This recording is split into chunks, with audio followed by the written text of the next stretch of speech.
Il controesodo estivo è già cominciato sulla rete di autostrade Alto Adriatico, con un aumento dei flussi di traffico dai litorali del Friuli Venezia Giulia e Veneto, ma anche da Slovenia e Croazia. Gli ingressi principali alla Tisana e l'Isert registrano già code e rallentamenti, con una presenza crescente di mezzi leggeri e pesanti.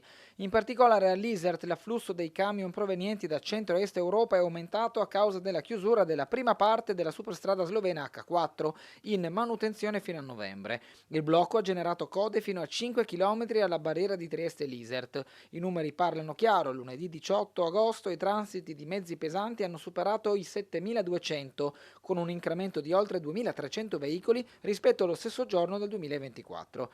Ieri il confronto segna un aumento di 3.069 mezzi, mentre nelle prime ore di oggi i passaggi in più rispetto a mercoledì dello scorso anno erano già di circa 650. Quest'anno il traffico pesante ha ripreso a circolare solo dopo 3 giorni di stop per il ponte di Ferragosto, quindi il bilancio definitivo dei flussi sarà disponibile nei prossimi giorni. Per alleggerire i disagi, la rete autostradale ha visto interventi straordinari, tra cui la sospensione dei cantieri sulle barriere centrali tra l'Iserter di Puglia e l'apertura di 9 km di terza corsia in più sulla A4 rispetto allo scorso anno, migliorando la fluidità della circolazione.